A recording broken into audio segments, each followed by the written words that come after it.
Kita semakin dekat dengan hari kedatangan Tuhan, dan segala nubuatan firman Tuhan sedang digenapi secara besar-besaran. Nubuatan tentang peristiwa-peristiwa akhir zaman sekarang ini sedang terjadi, Bapak Ibu.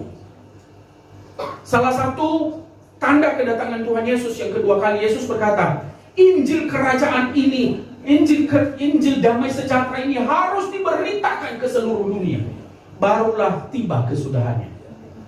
Artinya firman Tuhan ini harus diterima, didengar semua orang seluruh dunia. Amin. Amin. Sekarang ini firman Tuhan ini sudah menyebar nggak ke seluruh dunia?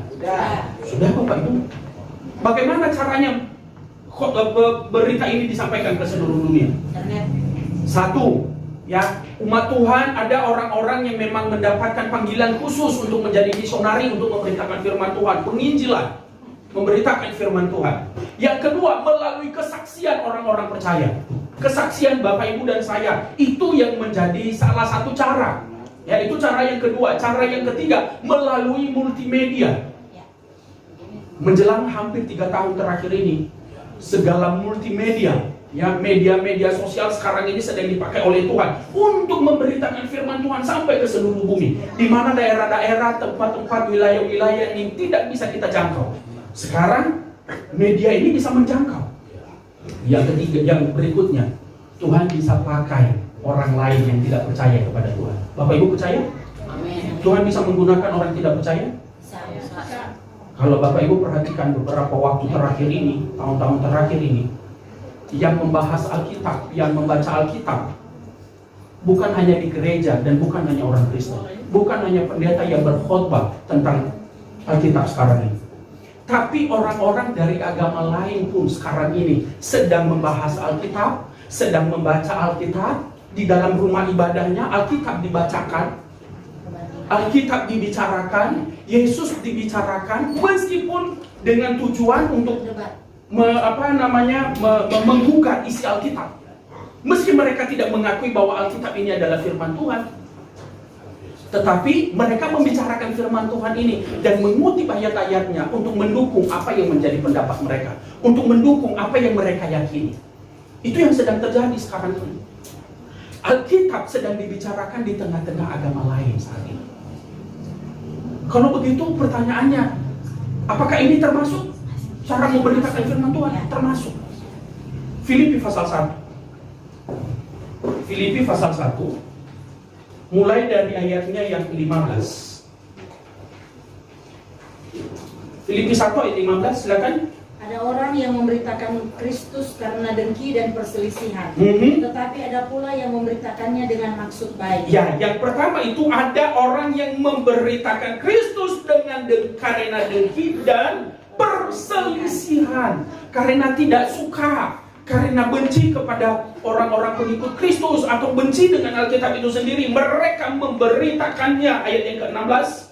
Mereka ini memberitakan Kristus karena kasih. Nah, ini orang-orang yang memberitakan dengan maksud baik, ya. Mereka memberitakan Kristus karena kasih. Terus, sebab mereka tahu bahwa aku ada di sini untuk membela Injil. Ayat 17. Tetapi yang lain karena kepentingan sendiri dan dengan maksud yang tidak ikhlas. Iya. Sangkanya dengan demikian mereka memperberat bebanku. Ya, jadi ini yang sedang terjadi, ya.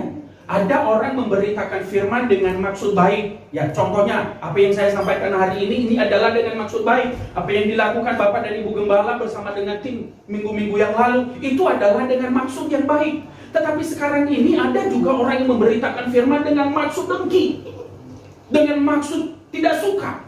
Tetapi ayat yang ke-18, apa katanya? Tetapi tidak mengapa. Tidak mengapa. Sebab bagaimanapun juga, Kristus diberitakan baik dengan maksud palsu maupun dengan jujur. Tentang hal itu aku bersukacita dan aku akan tetap bersukacita. Iya.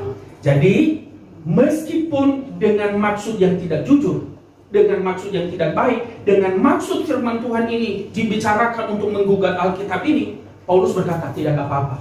Yang penting Injil, berita firman Tuhan ini disampaikan. Jadi kita tidak perlu sakit hati kepada orang-orang yang tidak percaya Alkitab. Mereka membicarakan Alkitab dengan maksud, dengan tujuan untuk melemahkan kita, untuk melemahkan Alkitab. Kita tidak perlu marah. Kita berdoa supaya mereka yang mendengar, mereka yang membicarakan, Tuhan bekerja di dalam hati mereka. Sebab Bapak Ibu, kita kan tidak mungkin masuk ke tempat-tempat ibadah mereka untuk membicarakan firman. Betul tidak? Gak mungkin.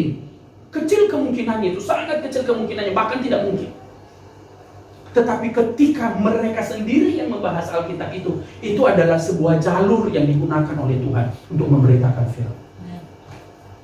Jadi firman Tuhan ini semakin digenapi. Ya, semakin digenapi, semakin banyak firman Tuhan yang digenapi. Jadi Bapak Ibu, kalau kita mau supaya segala janji Tuhan terjadi dalam hidup kita, mari kita menjalankan hidup ini, menjalani hidup kekristenan kita sama seperti petunjuk-petunjuk Tuhan. Amin. Dan juga menantikan kedatangan Yesus yang kedua kali. Mari kita menantikan Tuhan sesuai dengan petunjuk-petunjuk Tuhan. Apa yang harus kita lakukan? Hiduplah dan lakukanlah semua yang Tuhan perintahkan sesuai kehendaknya. Dan marilah kita mempelajari Alkitab kita dengan baik dan benar. Ya. Mari kita melakukan firman Tuhan ini dengan benar. Mari kita mengerjakannya. Kita sudah tahu firman, kita sudah baca, kita sudah dengar. Mari kita melakukannya. Mungkin kita merasa itu berat, sulit. Itu sulit karena kedagingan kita. Alkitab berkata, roh memang penurut, tetapi daging lemah. Ayat ini jangan digunakan untuk membela diri, untuk tidak melakukan firman. Jangan bilang begini, pendeta, sebenarnya saya mau melakukan firman. Cuman ya dagingku ini gak mau. Ya, dagingku ini gak mengizinkan aku untuk melakukannya. Ya, padahal karena dia lebih cinta kepada dosa daripada cinta kepada Tuhan.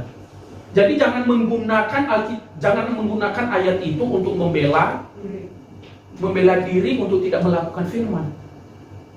Justru ketika kita tahu roh penurut tetapi daging lemah, oleh sebab itu kita harus memaksa daging kita ini untuk tunduk kepada firman Tuhan. Amin. Kita harus menundukkan diri kepada Tuhan. Dan yang berikutnya, mari kita berbicara tentang Tuhan. Mari kita bersaksi kepada orang-orang lain. Amin. Bapak Ibu, orang yang tidak percaya kepada Yesus sekarang ini sedang menginjil. Masa kita yang percaya kepada Kristus dan percaya kepada Alkitab kita tidak mau menginjil? Padahal Yesus berkata, pergilah, jadikan semua bangsa muridku. Ajarlah mereka segala sesuatu yang telah aku ajarkan kepadamu. Kita yang percaya kepada Alkitab ini, kita percaya bahwa Alkitab ini adalah firman Tuhan. Bapak Ibu percaya, amin? Amin. Bapak Ibu mau menceritakannya kepada orang lain? Bapak Ibu mau membagikannya kepada orang lain? Amin?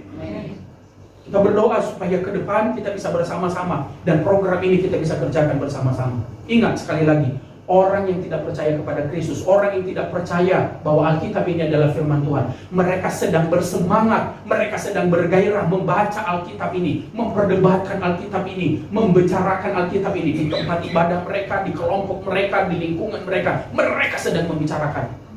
Kenapa kita yang percaya kepada Alkitab sebagai firman Tuhan tidak mau membicarakan? Mau kita membicarakan Alkitab ini bersama-sama, amin? Kita melakukannya bersama dengan Bapak dan Ibu Gembala, dengan seluruh hamba Tuhan. Kita seluruhnya, kita mau membicarakan.